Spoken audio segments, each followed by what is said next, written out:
Ciao avventurieri e benvenuti in questo nuovo video. Oggi mi trovo in Alta Gallura, al confine tra il comune di Calangianus e quello di Tempio Pausania, e faccio sosta in questa freschissima fonte chiamata Le Tre Fontane per abbeverare la mia Sherden, la quale ci condurrà sui sentieri di un'antica usanza agropastorale chiamata la transumanza.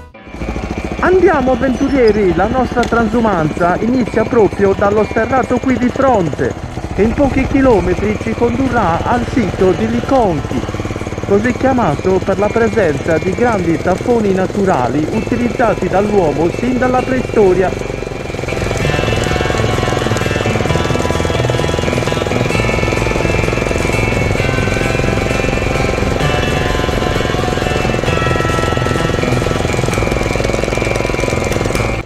Con il termine transumanza, che in Sardegna prende il nome di satramuda, si identifica quello spostamento periodico e stagionale delle greggi dalla pianura ai monti nel periodo primaverile estivo e dai monti alla pianura nel periodo invernale. Ho percorso meno di 1 chilometro ed ecco già una nuova fonte, la fonte chiamata di Livrati.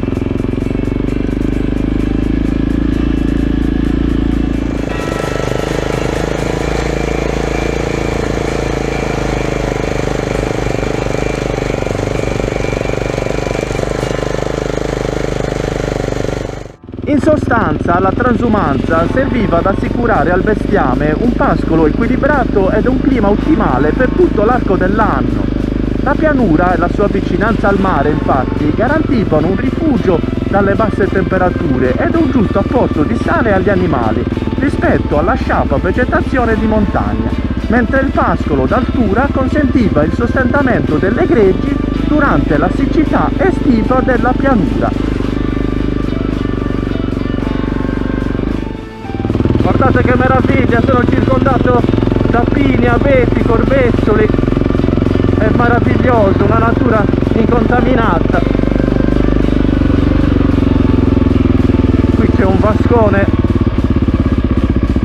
per l'acqua antincendio, qui c'è la prima deviazione che porta su verso Vallicciola e questa strada è chiamata Lusalpenti proprio perché è tortuosa. Ma noi proseguiamo in direzione Liconchi. Qui c'è un'area picnic ben attrezzata e una freschissima fonte chiamata Lupagiulu. Qua d'estate è una vera oasi di fresco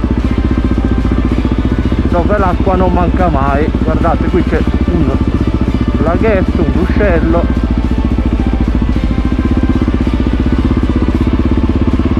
Continuiamo a salire verso il Monte Bianco. Mano che risalgo il sentiero l'aria si fa più frizzante e leggera.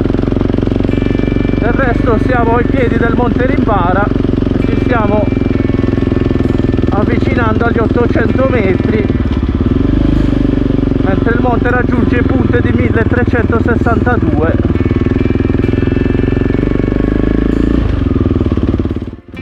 Nel 2019 la transumanza è stata inserita all'unanimità tra il patrimonio culturale immateriale dell'UNESCO e continua ad essere praticata soltanto da pochissimi allevatori, divenuti fedeli custodi di questa tecnica così ecocompatibile ed antica.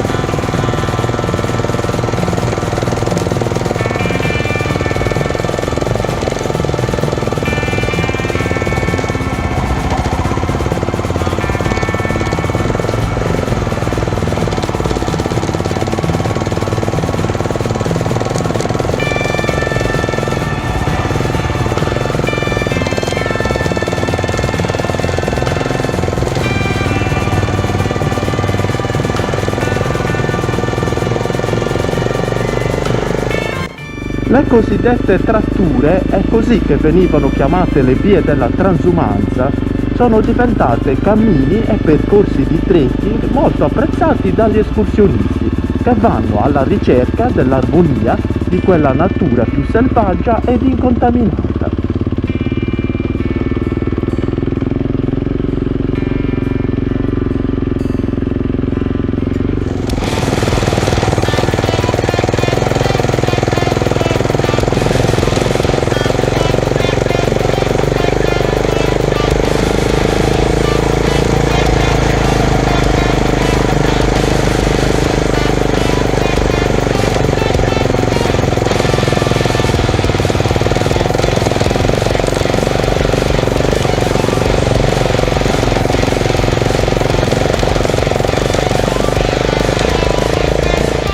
Mamma mia, cosa sto percorrendo! È un sentiero veramente pazzesco, spacca i polsi ma lascia senza parole, anche la mia Sherden è super esaltata.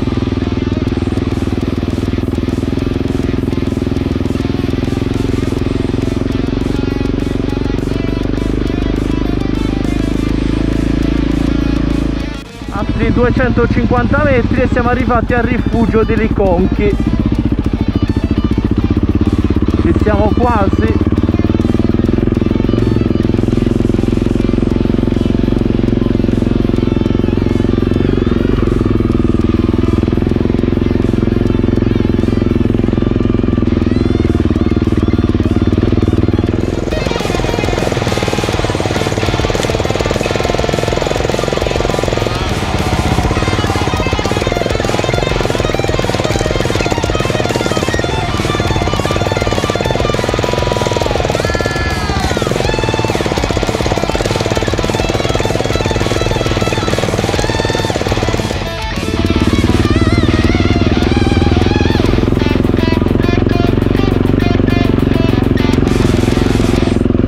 Wow, guardate che panorama! Ecco qui le antenne del Monte Limbara. Questo un po' se sulla punta più alta. Vediamo di frenare.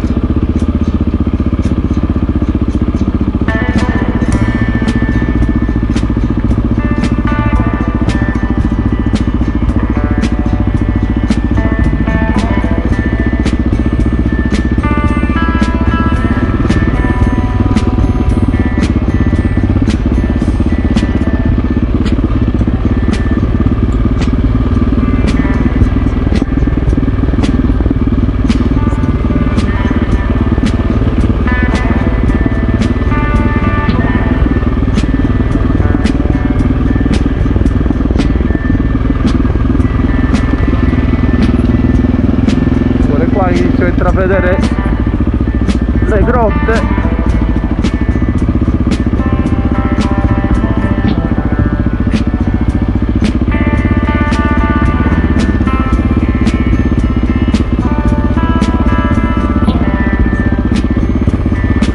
Adesso le visiteremo a piedi con calma.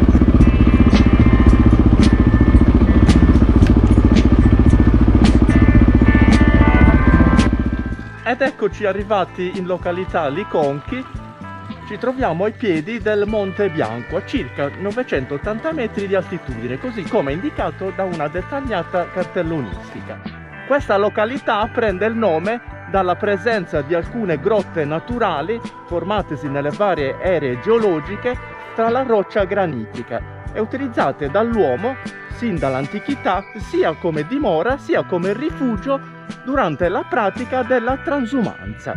Qui abbiamo una rappresentazione del percorso che stiamo attraversando con varie cartellonistiche per diversi punti di interesse. Adesso proseguiamo verso le grotte per esaminare proprio il loro interno. Questa è già una delle grotte presenti in quest'area che per via della sua forma viene definita piramide. Ora proviamo ad accedere proprio all'interno di questa grotta a forma di piramide per vedere cosa è rimasto e come erano strutturate. Guardate che meraviglia!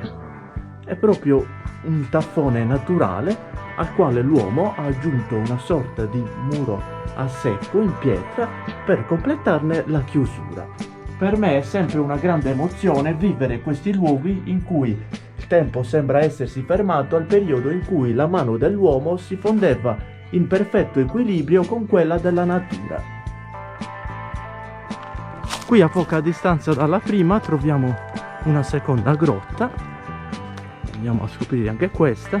A lato della grotta c'è un piccolo ripostiglio e questa è proprio la grotta, vedete, unita di un bel tavolo in pietra, a testimonianza di come queste grotte fossero adibite ad uso abitativo.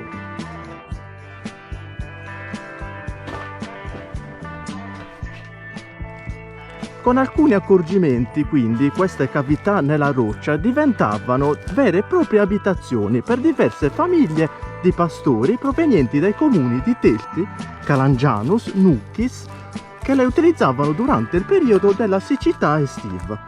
Qui infatti l'erba si manteneva verde e l'acqua non mancava mai. In questi mesi prendeva vita una piccola comunità che faceva il pane in forni improvvisati e si nutriva con freschissimi prodotti ricavati dal latte del proprio bestiame. Sicuramente in questo splendido paesaggio si conduceva una vita tranquilla e genuina, ma al tempo stesso fatta di sacrifici, privazioni e soprattutto lontananza dalla propria famiglia. Ora entriamo insieme in quest'ultima grotta, la terza che stiamo esaminando. Vedete, è presente un tappone più piccolo che sicuramente aveva la funzione di recinto. Qui ha ancora visibile l'ingresso, che probabilmente era chiuso da un cancelletto in legno, e questa è la vera e propria grotta. Guardate, forse una delle più grandicelle, ci sono ancora presenti i segni del fuoco, e qui troviamo delle mensole fatte in pietra che probabilmente avevano la funzione di appoggiare gli utensili utilizzati per scopo domestico. Questa zona dal 1800 sino ai primi del 1900 è stata anche il rifugio di banditi che trovavano protezione tra queste rocce e la fitta vegetazione boschiva. Accompagnato dalla voce di questa freschissima fonte chiamata Lucantaro, pongo fine a questa nuova motoavventura che ci ha portato a scoprire questi sentieri ad alto pregio naturalistico, e vi invito come al solito, se questo video vi ha emozionati, a lasciare un like, scrivere un vostro commento al riguardo ed iscrivervi al canale per non perdere le prossime entusiasmanti destinazioni. Ciao avventurieri!